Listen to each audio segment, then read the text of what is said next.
Okay, so welcome everybody, and a lot of people we've seen before here. So thank you for being here, and thank you for giving your time, whatever time of day it is where you are. And this is part of an ongoing series. It's a four-part series, and each session in the series dives into some aspect of the overall topic, which is leadership agility for a VUCA world. And so today I actually created some nice looking slides today for a change. And uh, so I'm going to be doing a bit of talking, but this is completely interactive media. I am completely interactive media, which means feel free to come in and ask a question. And if there's something that's not quite making sense or something that needs to get cleared up, we'll probably and there'll be a fair bit of discussion as there always is in these sessions. Today, I have a little bit more kind of organized material to share with you, which I think you will find interesting, if not provocative, and perhaps even educational. We'll see. So, okay, so I'm going to start sharing my screen, and give me a moment as I fumble about to get up what I need to get up. Um, so here's so uh, so today is session 3, and again the overall topic is leadership agility for a VUCA world. And I thought in this session I might say a little bit about what I mean by VUCA. And VUCA is an acronym from it to the best of my understanding, it comes from the US Army. It's an acronym to describe the conditions on the battlefield, but it's a great way to describe the conditions we face, especially now. I don't know about the rest of you, but the whole coronavirus phenomenon, I mean, it is VUCA in a very, very big way. So for me, this has become extremely personal, extremely urgent. So what do we mean by VUCA?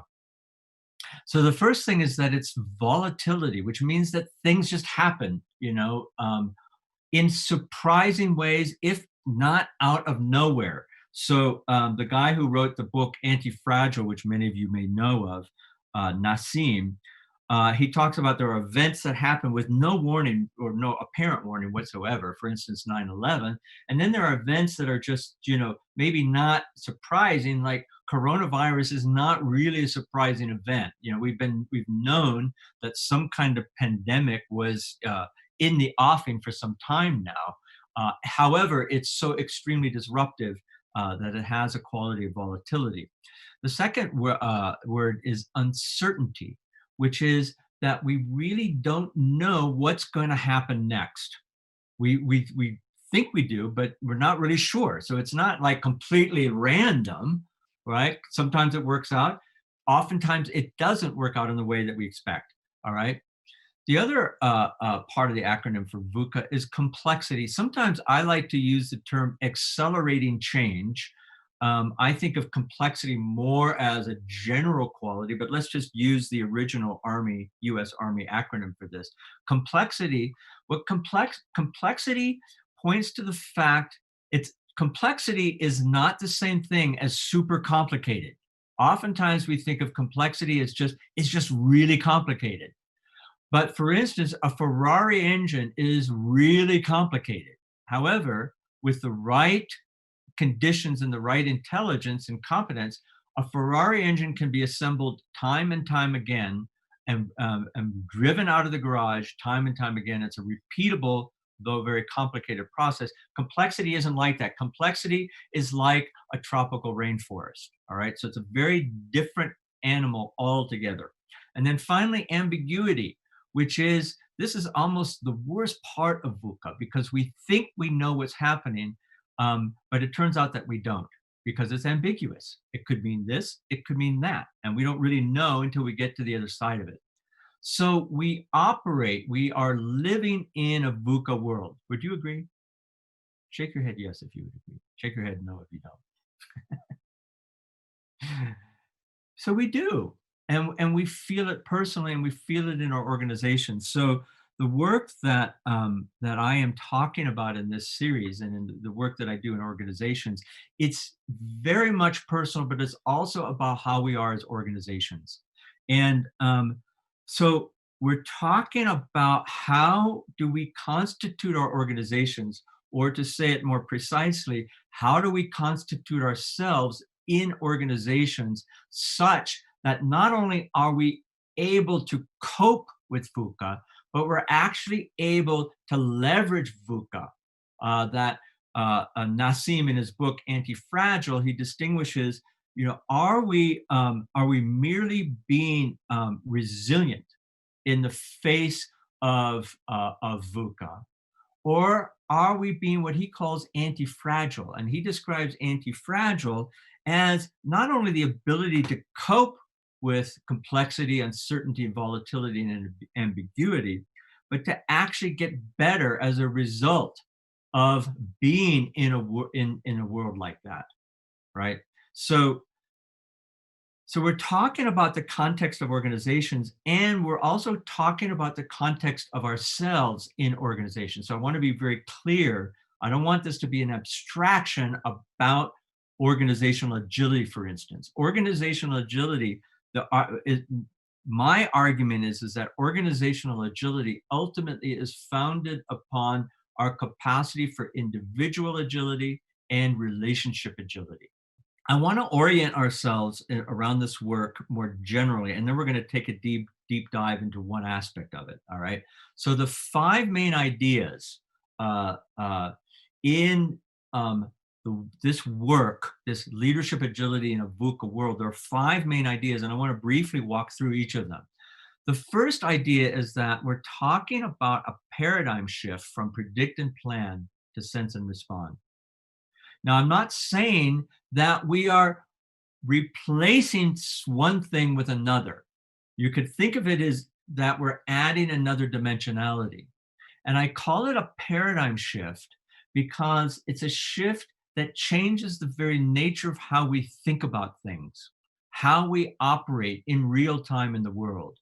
Now, we did a bit of a deep dive into this last week, so we won't do that today. But I will say just what I mean by this shift. So predict and plan is you could call it a metaphysical assumption. It's a way of relating to the world that we woke up to, that we got born into. It's not like we invented this. It got invented and then we came along. And it's this notion that the world is essentially predictable, that we can make predictions, and on the basis of those predictions, make plans. And when those plans don't turn out the way that we predict or the way that we had planned, something in us gets upset.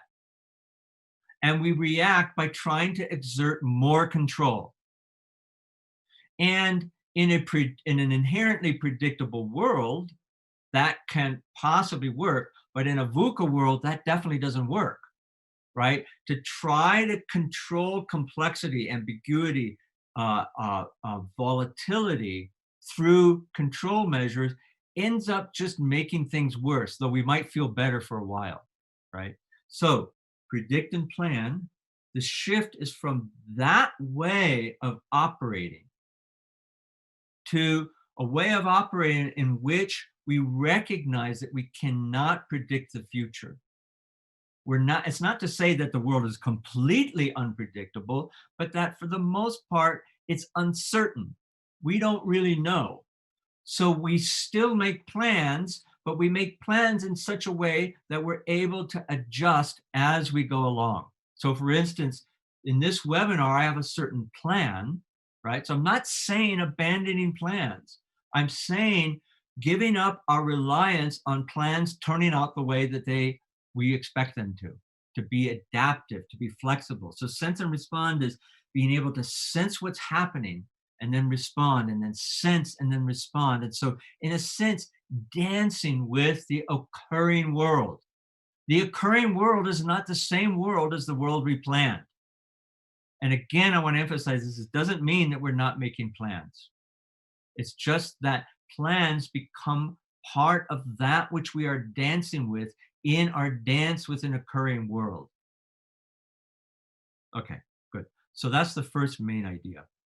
The second main idea is that sense and respond organizations, you could say agile organizations, although most organizations that profess to be agile really aren't, right? They might have agile delivery pockets, they might have pockets of agility, but for the most part, today's organizations are not inherently agile. And talk more about that in the next session, all right? So, but when we talk about sense and respond organizations, sense and respond organizations require sense and respond minds. So we have all kinds of agility solutions out there, don't we? We have human resources agility, we have accounting agility, we have marketing. Do we have accounting agility? I don't know, maybe we do. Somebody let me know if we do or not.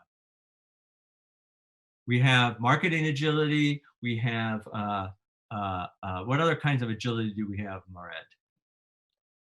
Maybe also, I know of Edu Scrum, like Scrum framework used for Yes. educational system in schools. Yes. Yes. So we're using agility. So agility gets used, and now with the whole business agility movement, we can bring agility to every aspect of the organization, Yeah, right?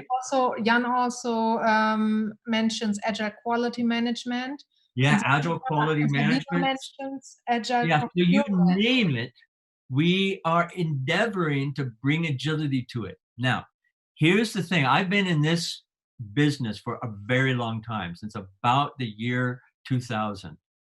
And here's what I notice, that at some point when we bring agility on board, we get better and better and better, and then we start to plateau, and then we get worse. That seems to be the phenomenon. And my assertion is the nature of the ceiling which we hit with any kind of agility is always going to be the sense-making quality of individual minds. Well, let's just leave it at that for now. Of individual minds, that to the degree that we can grow inner complexity of mind, inner agility is what I often call it. To the degree that we can grow or create an environment in which it's possible for people to grow their capacity for inner agility, outer agility, which is usually when we talk about agility, outer agility becomes possible, right? So I'm saying here, the second main idea is that sense and respond organizations require sense and respond minds, including yours, like right now, including mine, like right now, not waiting, because we tend to relate to these things as though we can wait. But sense and respond is about no longer waiting, is to actually encounter life as it's happening right now. And to the degree that we enable ourselves, empower ourselves to do that, we create the inner conditions in which it's possible to grow outer agility, or in other words, sense and respond organizations. Okay, good. So here's the third main idea. Sense and respond leadership. Okay, now I've introduced leadership for the first time, except at the very beginning when I said the title. So I would assert that sense and respond leadership is the ability to create that which does not yet exist. And I should add to that phrase, in the face of the unknown, which is to create your own quality of meaning making. I'm introducing a word which we'll say a little bit more about in a moment, right? You're to create together our interpretation of what's going on, our way of making sense of what's going on, in order to create that which we want to bring into the world.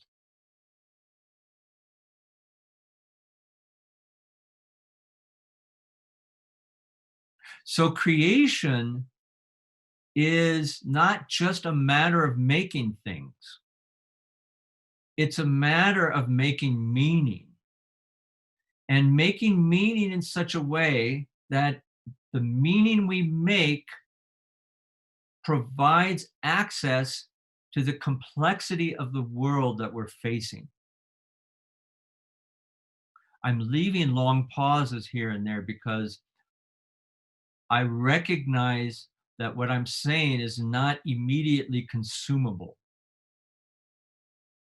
I would assert, by the way, that anything which is immediately consumable is, if what we're interested in is creating something new, is essentially useless.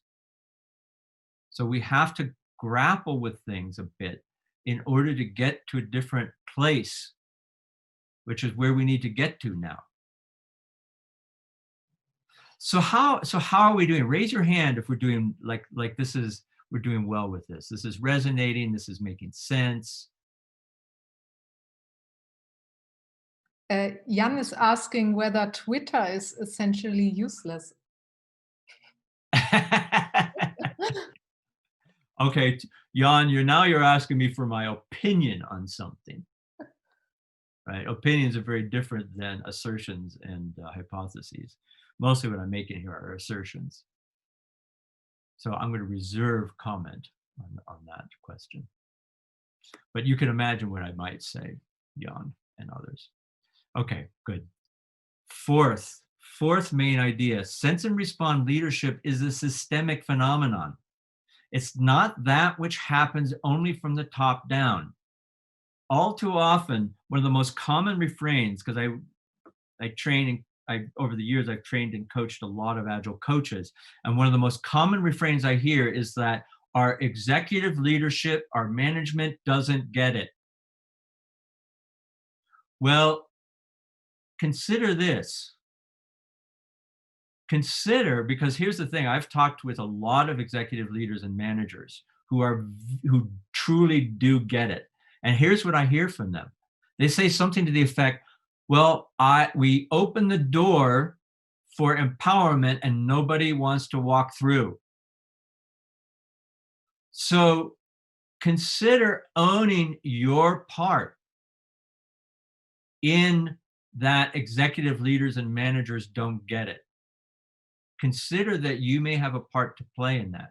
Consider that they need you and other people to step up to the plate to bring a quality of sense and respond leadership that we're talking about here and that we've been talking about in this series. So take responsibility. When it looks as though something is going on out there, consider taking responsibility for that in yourself. I'm not saying take on the blame. I'm inviting us to look in ourselves and see, what is it that I can bring here? So sense and respond leadership is a systemic phenomenon. Another way of saying it, it's an everywhere phenomenon. It's that which emerges everywhere. Now, it's not that which emerges in everybody, which is different, right? It's not necessary that every single person embrace this new way of being. In fact, the research on, I forget what the term is, the name has escaped my mind right now, but the research on how these things happen tells us that you only need about 15 to 20% of any given population who not only get the new idea but are committed to it. You only need 15 to 20% in order to catalyze that happening. So the idea that everybody has to be on board is not borne out by the research. So the fifth main idea, relationship is the primary carrier for a sense and respond culture. So it's kind of like, do viruses have carriers? Can someone help me with that? Yes, they have carriers. Yeah. So they have carriers. There are certain things that carry viruses. I'm not quite sure what those would be, but they're like the vehicles that carry viruses around, right? And relationship, I would again, I'm making an assertion. An assertion is a statement um, for which I'm not necessarily going to provide proof, at least right now, right? But I'm suggesting for your consideration that relationship is the primary carrier for a sense and respond culture, not necessarily only individuals, all right? Okay, so I want to focus today on this last piece, which is relationship. So the focus of the session today is on relationship. Last week we brought focus to the nature and the kind of operational architecture of our own inner sense making. And today we're going to focus on relationship. And I want to start by introducing two models of relationship. The first model is what I would call a transaction model of relationship and communication. And here's how it works. So you have one person, me, you have another person, say my wife. Think of this for yourself. So it's you and one other person. So I exist, this other person exists separate from each other. And communication happens through the exchange of messages. I say something to Marette. Marette hears something. She makes sense of what she hears, and then she emits another message back to me. And then I do the same thing, and then I emit a message back to her, and these messages come back and forth. Each of us remain autonomous agents in this thing called communication and relationship. So we would say that individuals are distinct and separable agents. And we would also say that relationship is a byproduct. And to say this more precisely, is a byproduct of the interaction of individual agents. So interaction is a really big word in the Agile world. I actually personally don't like it. So I want to hear from a couple of people. What are you making of this model? Does this seem familiar? And what might be an example from your own life? And I don't know if you're able to see everybody, Marette. Raise your hand. Huh? Not right now. Oh, I see. Can we unmic everybody? Is that possible?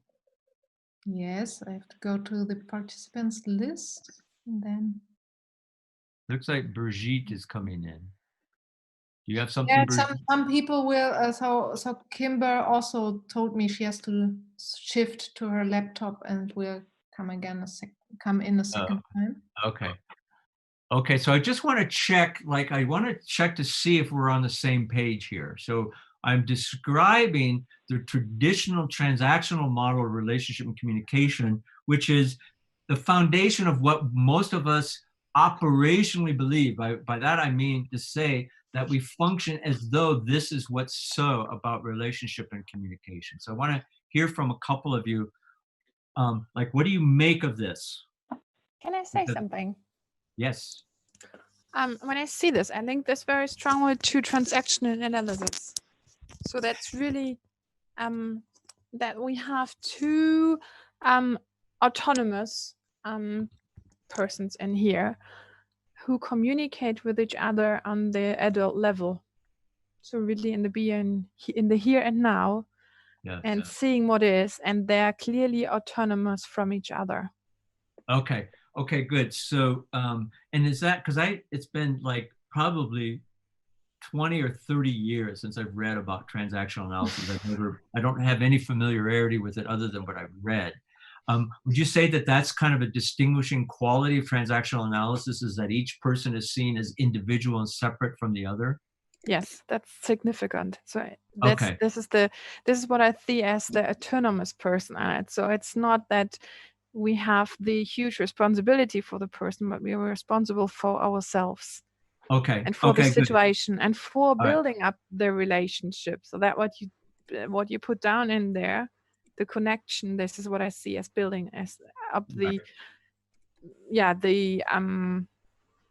relationship, transactions and relationship. So exactly. So a relationship happens through patterning of messages that go back and forth according to this transactional model, right? Okay, so transactional analysis sounds like it may at least have certain qualities that resonate with this. We'll see, you know, whether or not that's also true for the contrasting model that I want to present in just a moment.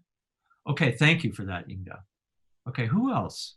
Just maybe one or two other people. What do you make of this? Like, or maybe even like, what, you know, what's an example that you can see for yourself in this?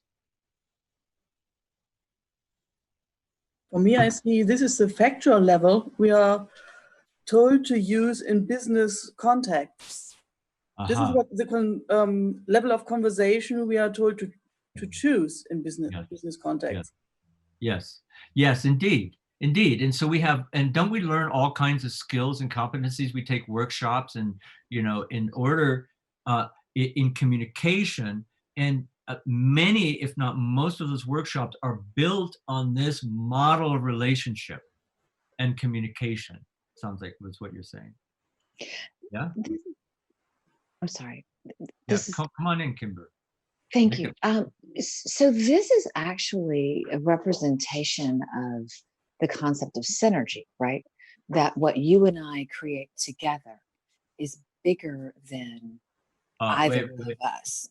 So Kimber, you're actually you're taking us on to our next move. Right?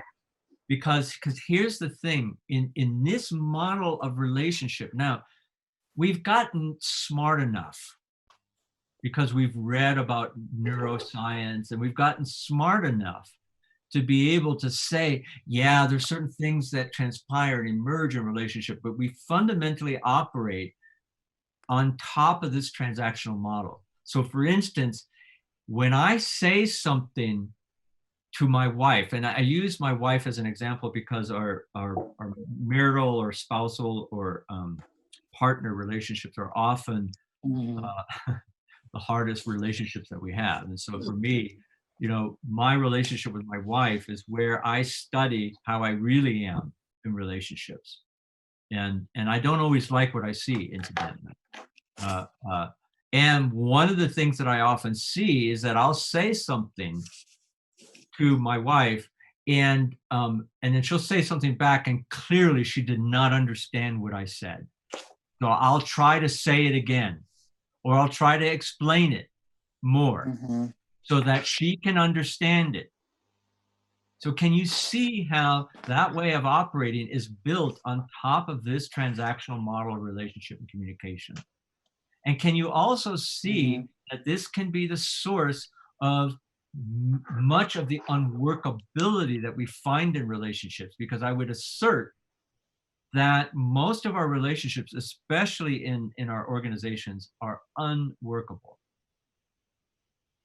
No matter how good we get at communication and relationship, we tend to not, our relationships tend to not get better.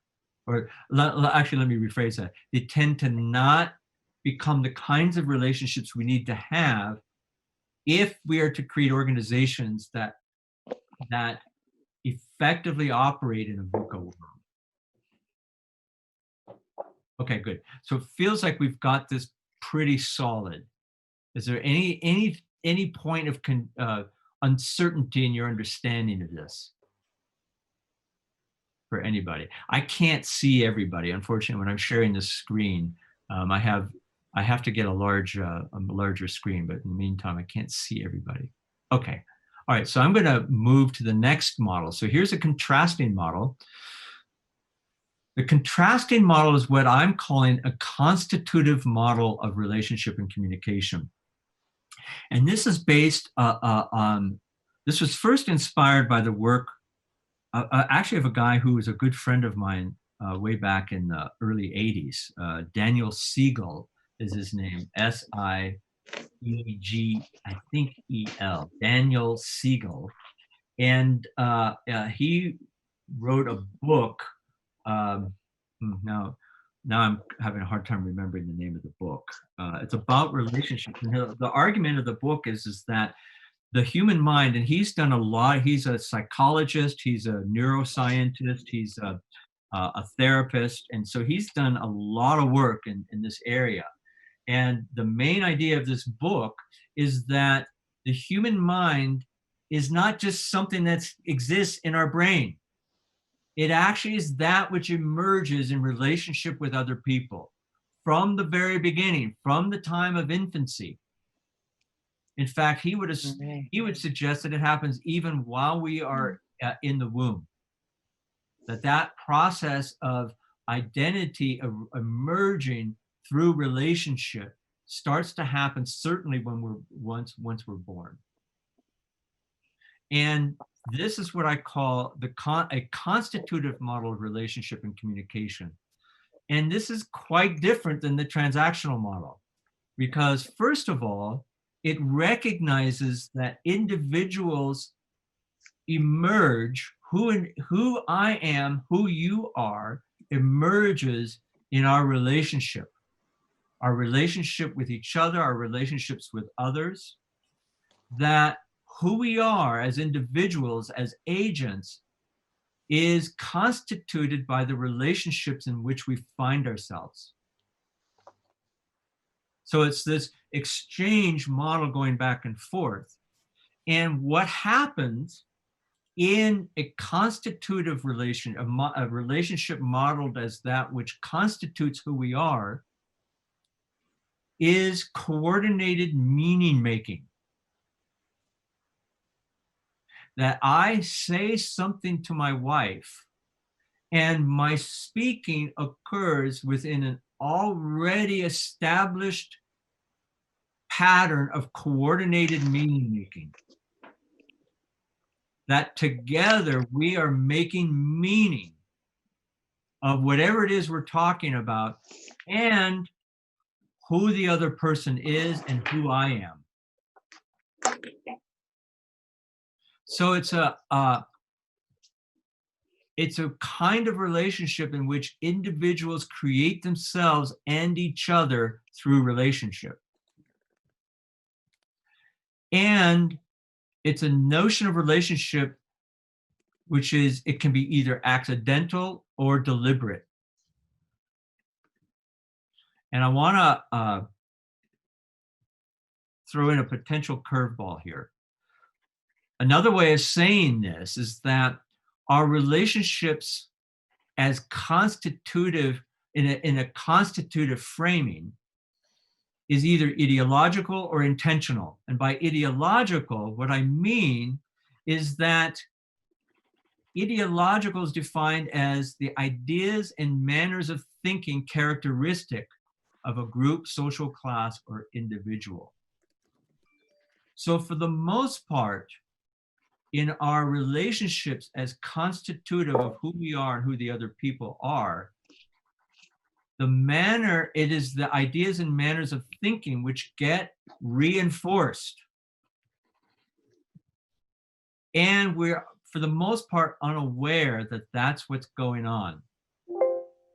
That in a sense, you could say that how we see ourselves, how we see each other is constituted by through the establishment of ideas and manners of thinking that are characteristic of the way that we relate with one another. And so you can see certain couples, for instance, you can see the ideas and manners of thinking that are characteristic of that couple. And I would suggest that this is one of the foundational pieces for what we call social and organizational culture. So for the most part, that which gets constituted in our relationships and communication are the ideas and manners of thinking that are characteristic of those relationships and of the groups and social classes and even individuals that are constituted by those relationships. So I said, and I'm going to stop in just a moment to check in and find out how this is going. So I said that relationships as constitutional can either be that ideological, i.e., that by which the ideas and manners of thinking characteristic of a group, social class, or individual get maintained. So that would be an ideological constitution. It's a constitution in which very little changes. We're in a record loop. Or they can be intentional. In which case, when they're intentional, they are born of an intention, a shared intention to step outside of those repeated patterns, those repeated ideas and manners of thinking that otherwise characterize how we are together. Okay, so I'm going to unpack this intentional part in just a moment, because that's ultimately where we're going in this session today. But I want to find out, so what is this, what does this bring to mind, or maybe even what does this question for you, or what does this challenge for you? And Marette, I had suggested earlier on that we might do these as breakouts, but I want to actually stay in the group, because I want to stay in this conversation. All right. Okay, good. So let's have people be unmiked, and when you feel like you want to come in, please come in. And there may be a collision or two, and don't worry, I've never seen anyone, unlike an automobile collision, I've never seen anyone die or get injured from a Zoom call collision. So, Michael, isn't what you're talking about, this is Kimber, isn't what you're talking about a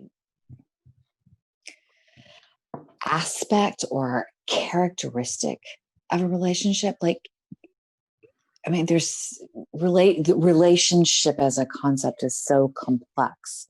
yes. That I'm thinking about having to, that it would necessarily almost have to be a conscious choice to enter a relationship, to begin a communication, to form a relationship, to have an aim. So what my mind is going around with, does this happen? And certainly it would happen spontaneously given a set of circumstances. But I'm thinking about in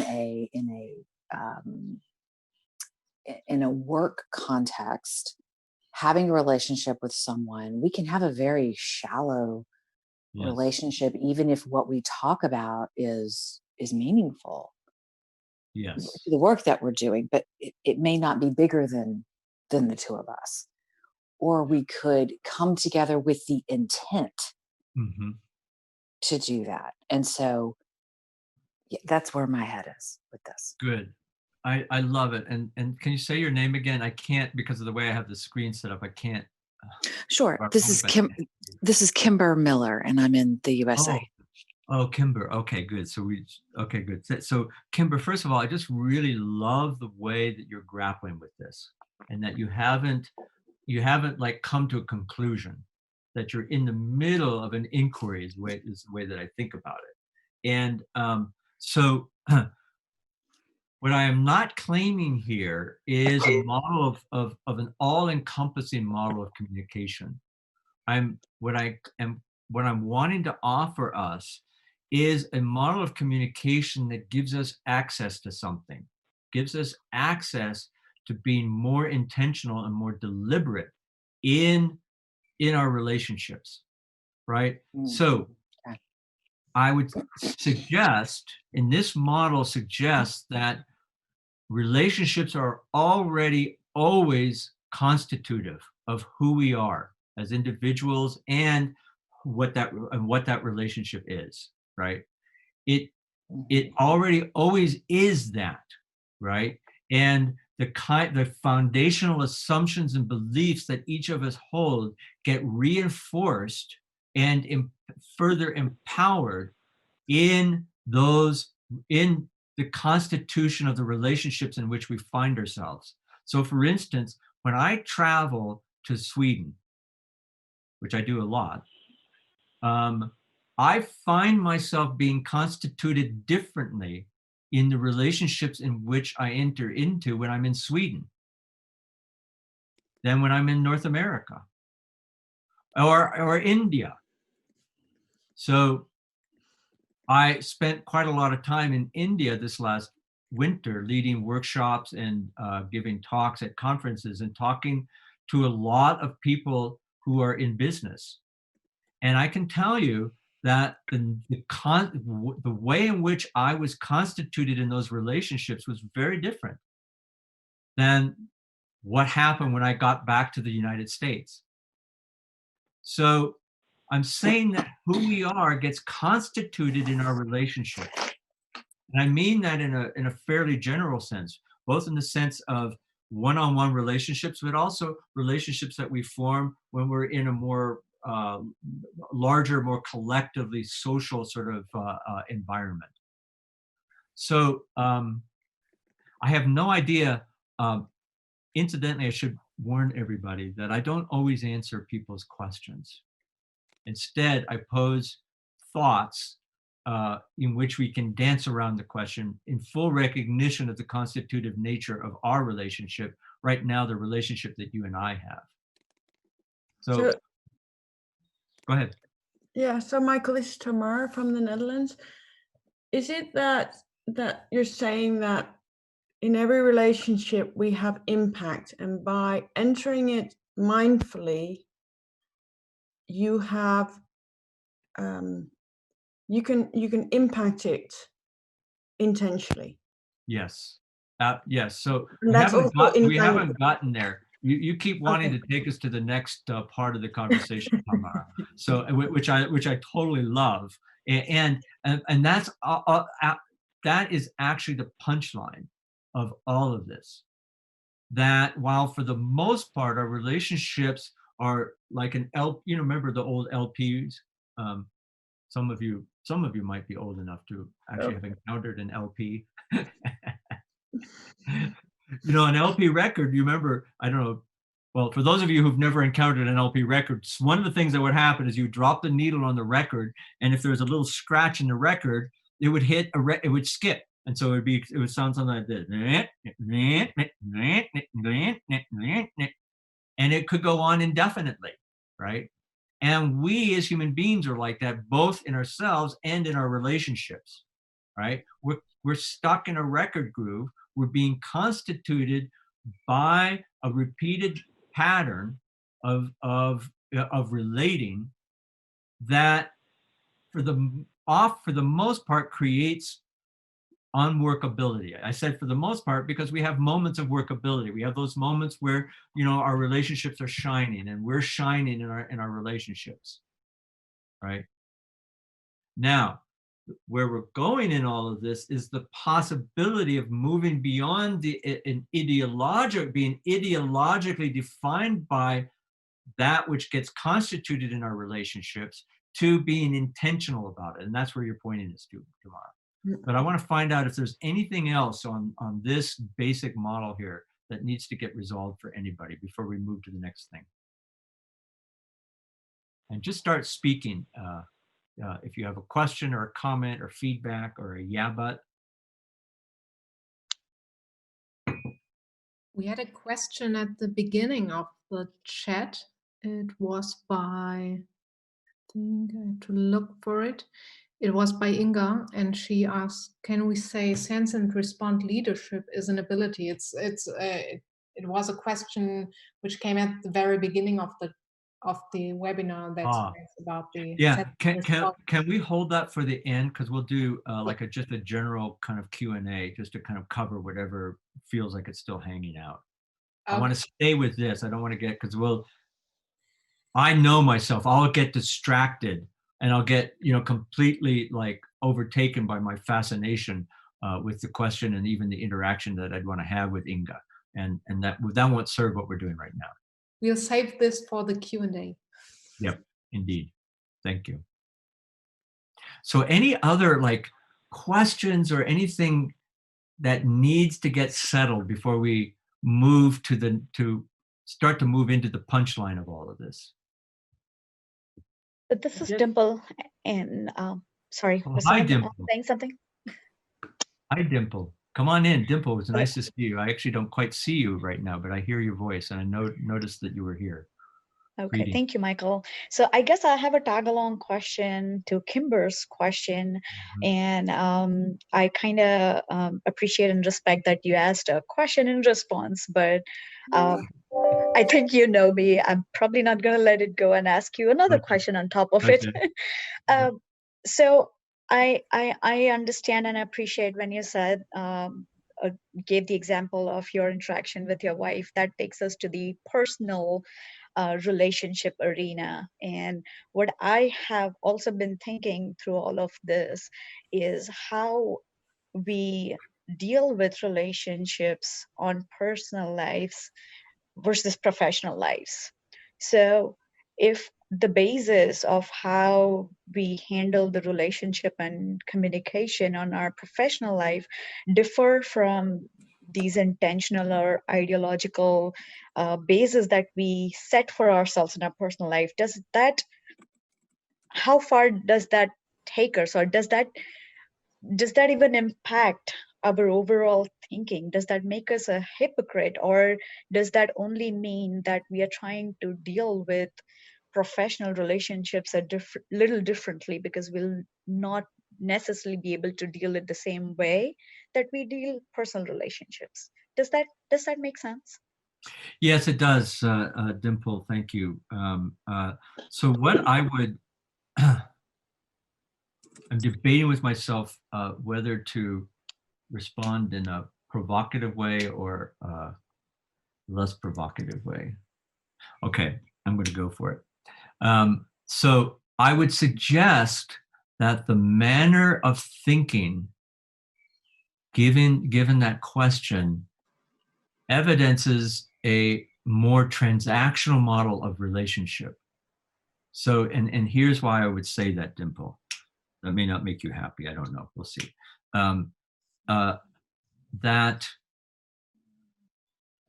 first of all, I would like to suggest that from the perspective of relationships and communication as constitutive of who we are, there is no essential difference between our work relationships and our home relationships.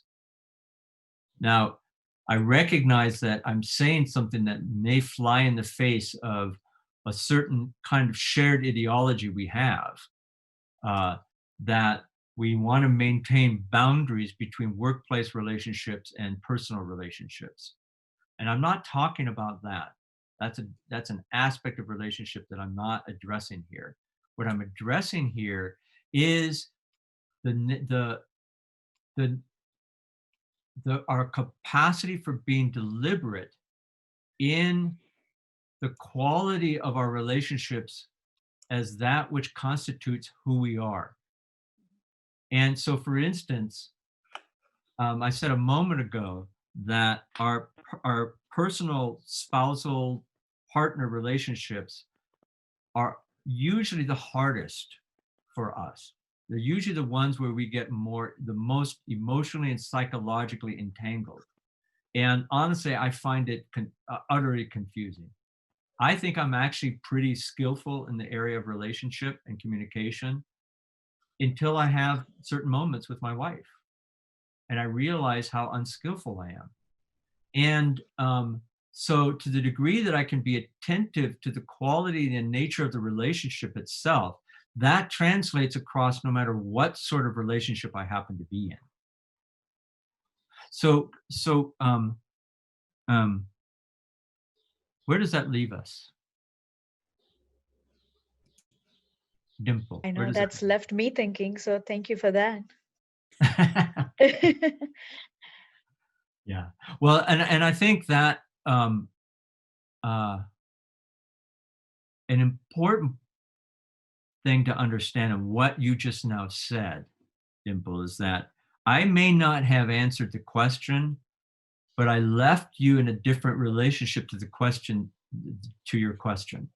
Would you say that's true, Dimple? That is absolutely true. Yes, thank you. Right. So, and that's really a big part of what I do in this work. My commitment is, and the commitment of this kind of work in general for all of us, should we embrace it, is the ability to shift minds, to shift thinking, both our own thinking and the thinking of those around us, to relate to relationship and communication as a vehicle in which what becomes possible is for us to transcend the ideas and manners of thinking characteristic of groups, social classes, or individuals who we are, to shift that to something that is better able to grapple and deal with a VUCA world. Okay, so does anyone notice that there's a feeling of exhaustion in the air just right in this moment? Not like utter exhaustion, but like a little feeling like, let's move to the next thing. Raise your hand if you can kind of feel that a little bit in the air.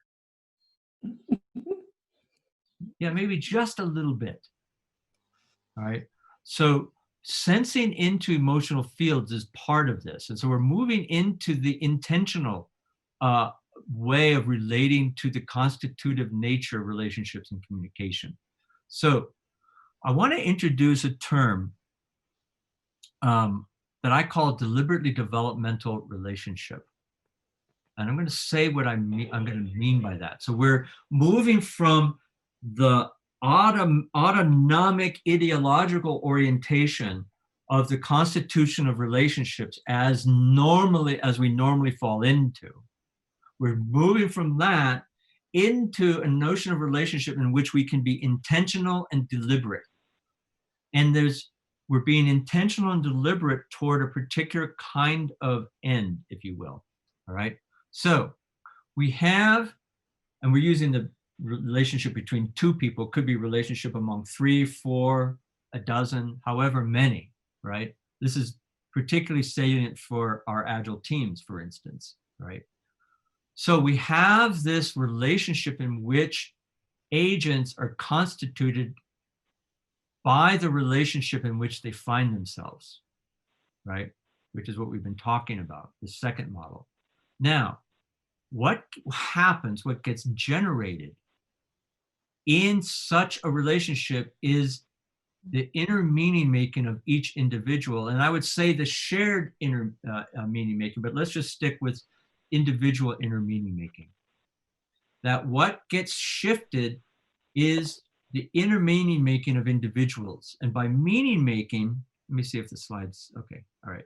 So by meaning making, what I mean is that it points to a territory of human consciousness. By the way, I know that this is deep, rich stuff. This is like eating like a huge chocolate sundae.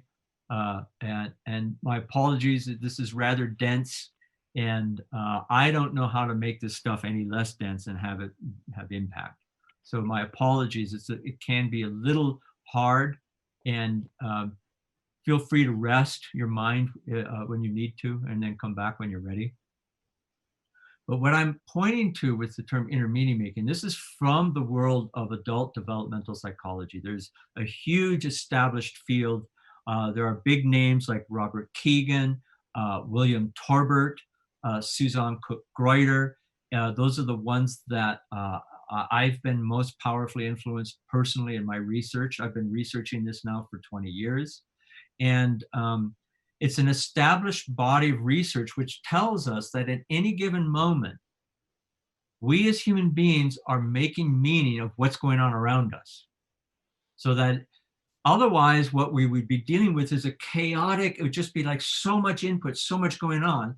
And what inner meaning making points to is the autonomic activity of the mind to make sense of what's going on, to be able to filter things out, to be able to put things together in categories so that we're able to make sense of what would otherwise be a chaotic influx of information, sensations, feelings, experiences, much, by the way, what people experience when they have extreme psychosis, is their capacity for inner meaning making starts to break down.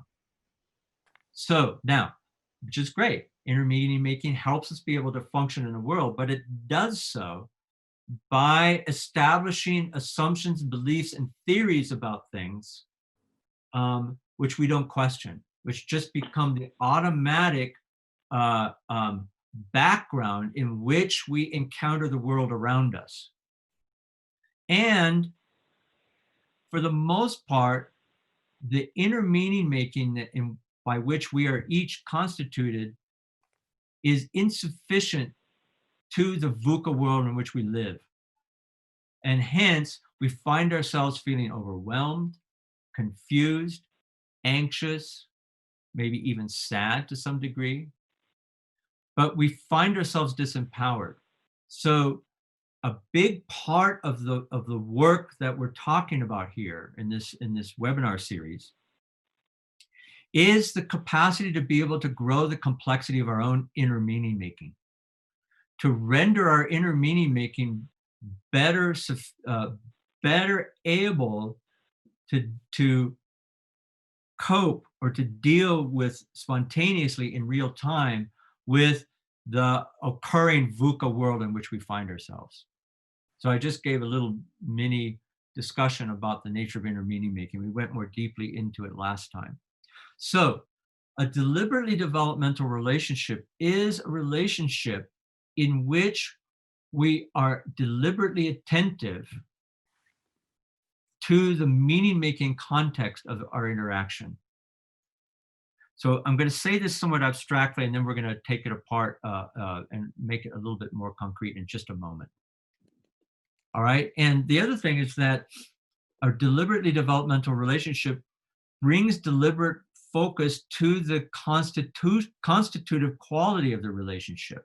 In other words, in most conversations, the main focus of the conversation is on the content. We're talking about maybe the problem that we're facing, or maybe we're talking about the project that we're collaborating on, or maybe we're just, one person is giving instructions to another person. But our focus, our attention is on the context, on the content of what we're talking about. In a deliberately developmental relationship, we're paying attention to the content, but we're also paying attention to the context. What's the nature of our communication? What shared assumptions might be there, which may be limiting our capacity to be able to effectively deal with whatever it is we're dealing with? For the most part, when we have conversations, say, around the challenges and problems that we have, we find ourselves no better able together to deal with those challenges and problems than we did before. In fact, sometimes we find ourselves less able. How many people can relate to that, what I just said? Some hands came up. Okay, so I want to bring these next pieces in, and then I want to open it up to a much broader discussion around this. So in a deliberately developmental conversation, we're being attentive to several things. First, we are still attentive to the content, right?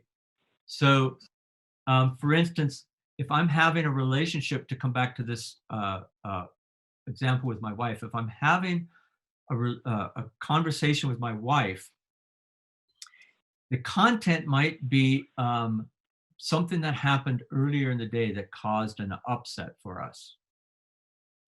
That could be the content.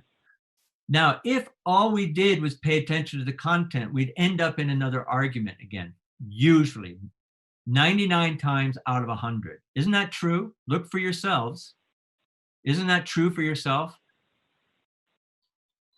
So and that's what makes the conversation, the relationship, have that ideological quality, that quality of the broken record. Oh, here we are. We're back to that same thing again. Where a deliberately developmental conversation differs from that is that we also are attentive to the other person. What might be the meaning making of this other person, and what's the quality and nature of their behavior? And I'm also attentive to I forgot to put this in the slide, my own meaning making. So I'm paying attention to, what am I making up? from what my wife is saying. Where am I getting triggered by what she's saying? So I'm paying attention to that. I'm sorry, I forgot to put this into the slide.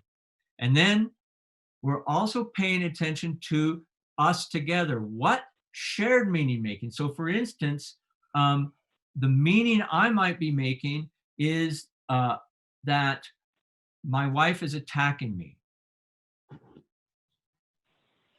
That I have an experience of being under attack. And my automatic behavior from that is to defend myself. To the degree that I can notice that going on inside of me, and then admit it.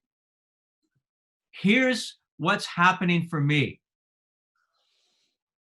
What's happening for me is that when you said that thing that you said, I got triggered. And I suddenly found myself feeling threatened. And that I became, when I said the thing that I said back to you, I was saying that out of a defensive posture. Can you see how, and then I might add, and what I make up about what you said is that you were attacking me. That's what I made up. Can you see how just that manner of language shifts the, has the possibility for shifting the quality of the communication in that moment? So in a deliberately developmental conversation, the focus of the conversation is, yes, on the content, but it's also paying attention to helping ourselves and each other increase the complexity of our meaning making, such that not only are we better able to deal with the thing that we're talking about, whether it's a conflict we're having or whether it's a shared project, or maybe it's a challenge we're both seeing, but we also upgrade the level of our meaning-making complexity more generally. It's a practice which, when practiced over time, has the effect of growing our own inner meaning-making complexity. Now, let me see what else is next. Oh, never mind. Okay, so what do you make of this? Actually, you know what, Marette? Maybe this is a time in which we can go into pairs. Yeah, sure. I prepared the breakout rooms already. Yeah, but before we do that, does anyone have a question? Because you're going to find yourselves in a pair, and I'm going to invite you to have a conversation. So what does this bring to mind, or what does this challenge in you? All right, and you're going to have about maybe 8 minutes or so to share that. But does anyone have a burning question that needs to get answered in order for you to actually do that task?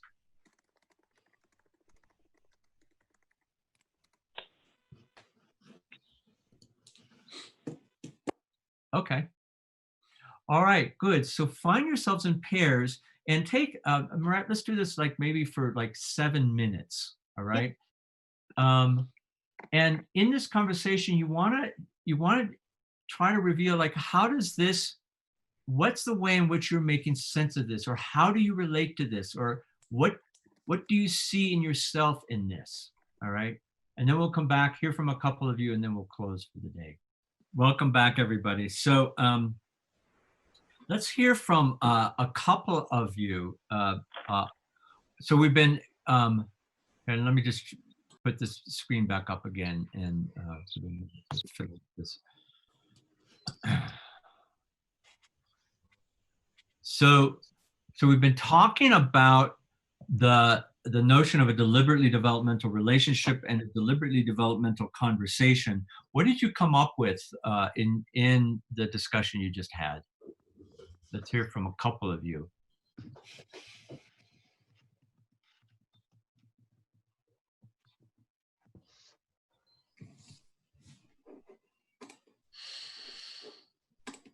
Come on. I can go. Okay, I'll step in. Consul and I were having a really, and I hope I'm pronouncing her name we were having a really interesting conversation. She brought up this great point at the end, and I think I'd love to know what this panel has to say about that. Consul, do you bring up your point that when we got cut off in the room? Yeah. Okay, I need to get in my mind again what I was saying. The first point, part of bearing the responsibility. The first point was, okay, I'm working on a personal development to be more reflective and mindful, and I try to practice it in my daily relationships, personal or in professional. What about I have a relationship, I have a conversation, and I'm having all these thoughts in my background, in my head, that I should be mindful, I should be reflective, I should consider the background of the other person I'm talking to. But the other person does not have this process I have.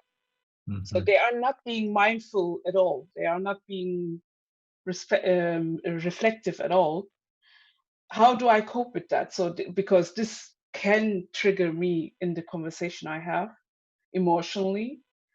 And then at that point, still to keep back, to still say, okay, this person is right now emotionally aggressive or whatever, because they have another background. So it's difficult at that time. Yeah, I don't know how to cope with that in that situation, in these kind of situations. Yeah. So so good. So I want to just point to first, just point to something that happened in the conversation you and Kimber had. So I experienced Kimber as coming away from that conversation inspired and with a different way of looking at something. And I'd suggest that that's the quality that emerges from a deliberately developmental conversation. Okay, so I just want to point to that. All right. Now, to your question, the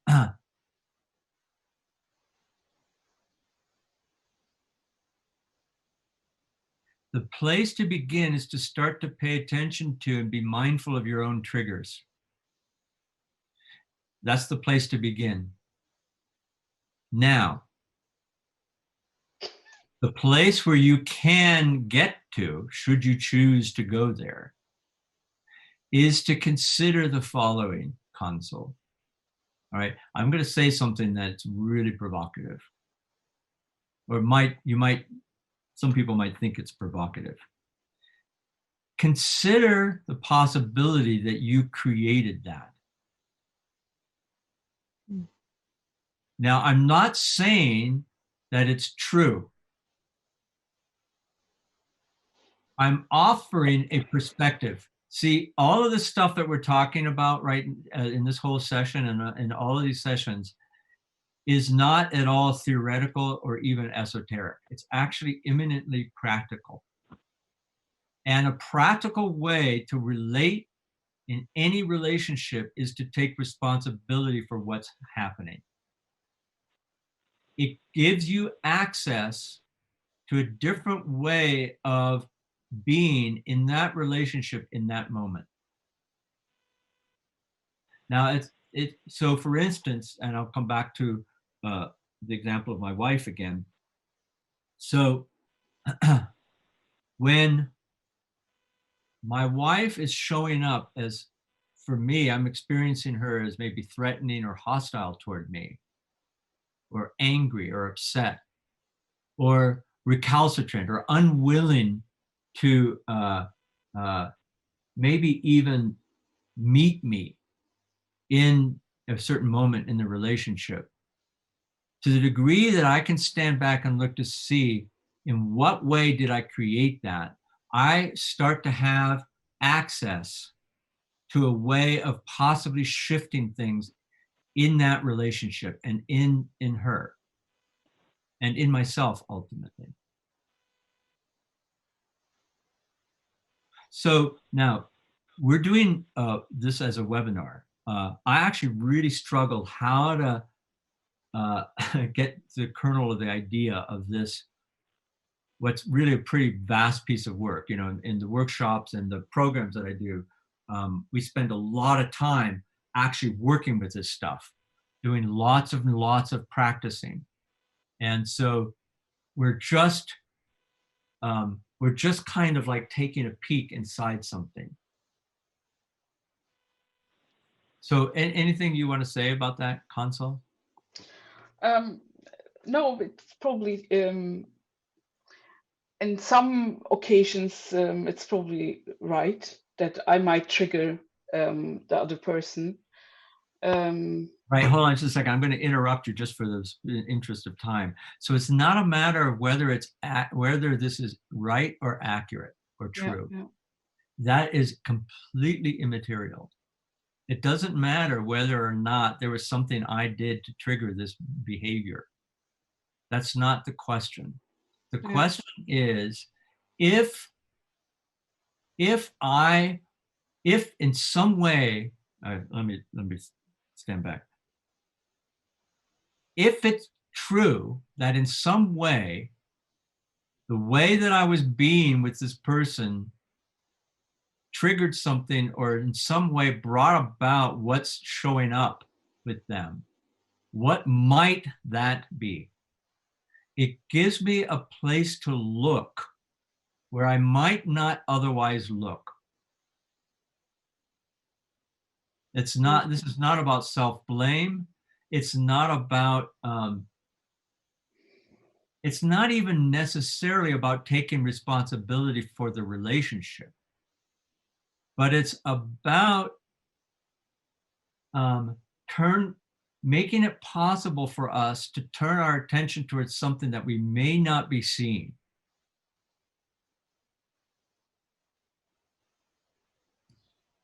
Is that helpful, Hansel? Yes, definitely. Thank you very much.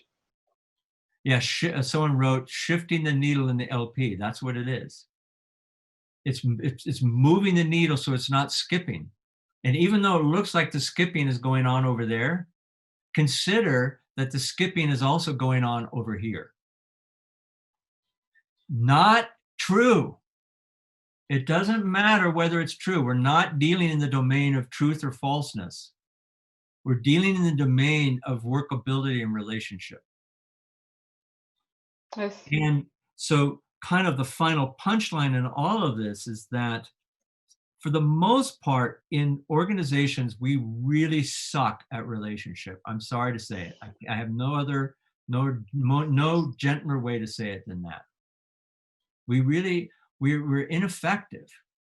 And so to the degree that we can begin to become intentional and deliberate in the nature of that which gets constituted in our relationships and communication, will start to create the essential foundation for what might eventually become organizational agility, a sense and respond organization. That in a sense, our relationships are the irreducible quanta for what happens in organizations. Okay, so that's kind of my punchline. We have like maybe just a couple of minutes for a question or two. So maybe we could now come back to the question from the beginning, from Sabina, I think. No, from Inga, about sense and response leadership. I'm still looking for it. Can we say sense and response leadership is an ability?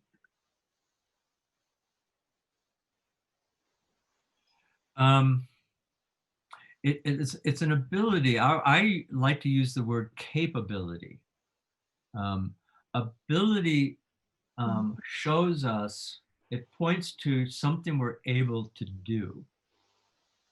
So certainly sense and respond leadership includes certain things that we're able to do. But it also points to, and perhaps more significantly points to,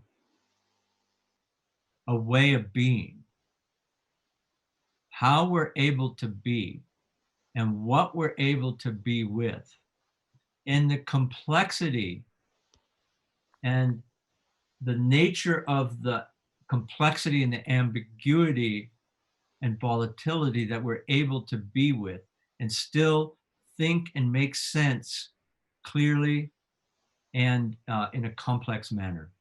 So that was a really long and rather twisted answer to that question. And it might be about the best I can do given the time we have. I want to just alert you that I and people at Holisticon are looking at creating some sort of something in the near future that would take us much deeper into all the things that we've been talking about here over some period of time. And who can people contact, Maret, if you're at all interested in something like that? I guess the best person to contact would be my colleague Raphael. I can put his name in the chat.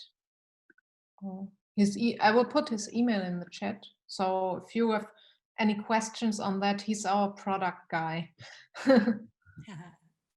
Yeah, because this is something that I'm collaborating with a couple of different kind of organizations in order to bring this work at different places in the world. And cool. Is there any last maybe comment or before we close the session for the day? Anything like, how was this, or was this useful? Oh, so Barbara asked, aren't we on the list and we'll get email? Oh, that's a good point. Yep, probably. That's a good question. Thank you, Barbara. Okay. Well, great. Thank you very much. And I hope that this was useful and enjoyable and maybe even provocative for you. Thank you so much, Michael. And thank you, Holisticon, for hosting. We're incredibly helpful. Yeah, thank you all for being here and for your curiosity and also for being so open and exchanging your thoughts and ideas on the topic. And also thank you, Michael, for taking your time and sharing your experiences and your wisdom with us. Thank you. You're welcome. Yeah, very interesting. Thank you so much.